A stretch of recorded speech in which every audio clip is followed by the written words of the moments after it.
Cerita anak dari Jawa Tengah.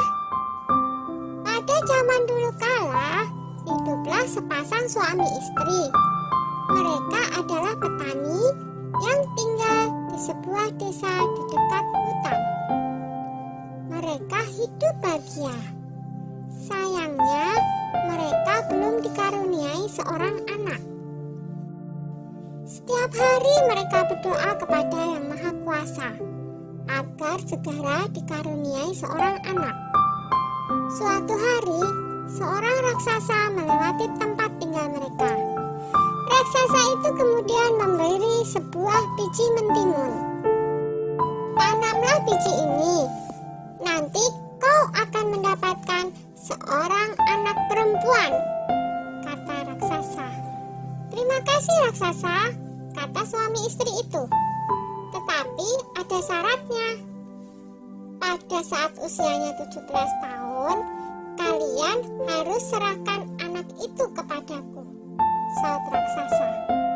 Tanpa pikir panjang, mereka segera menerima biji itu dan menyetujuinya. Suami istri itu kemudian menanam biji mentimun itu. Setiap hari mereka merawatnya dengan baik. Beberapa bulan kemudian, tumbuhlah sebuah mentimun yang berwarna keemasan. Buah mentimun itu semakin lama semakin besar dan berat. Ketika masak, mereka memetiknya. Dengan hati-hati, buah itu pun mereka potong. Betapa terkejutnya mereka, karena di dalam mentimun itu ada seorang anak bayi perempuan yang cantik dan lucu. Tahun demi tahun berlalu, Timun Mas tumbuh menjadi gadis yang cantik jelita. Kedua orang tuanya sangat bangga padanya. Tapi mereka juga takut, karena pada usia 17, mereka harus menyerahkan Timun Emas kepada raksasa sesuai dengan perjanjian mereka. Ketika Timun Emas berumur 17 tahun, si raksasa datang. Pak Tani berkata, "Tunggulah sebentar, Timun Emas sedang bermain. Istriku akan memanggilnya." Lalu ia segera menemui anaknya.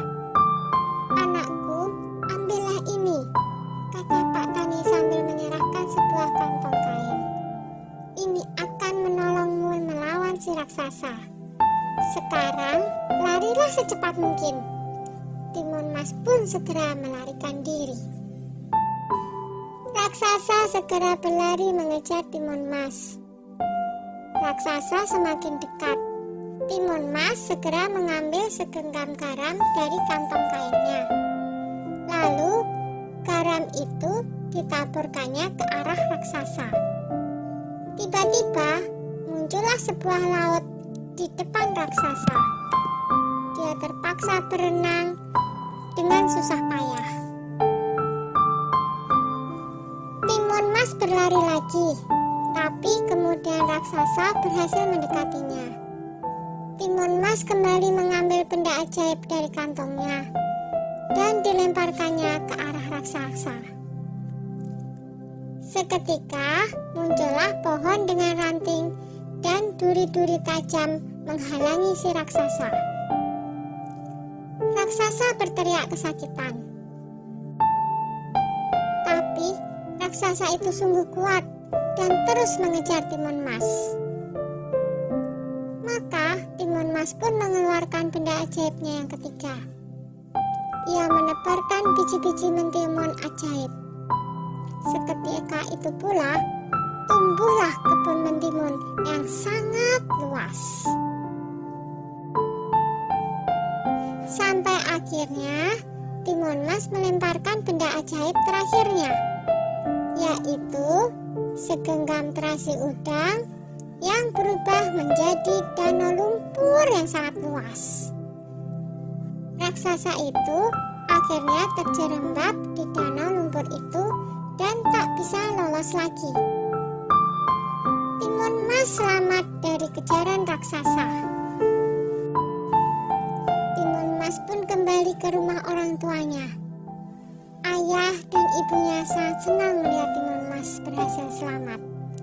Sejak saat itu, mereka hidup bahagia bersama-sama. Sudah dulu ya cerita Timun Masnya. Jumpa lagi.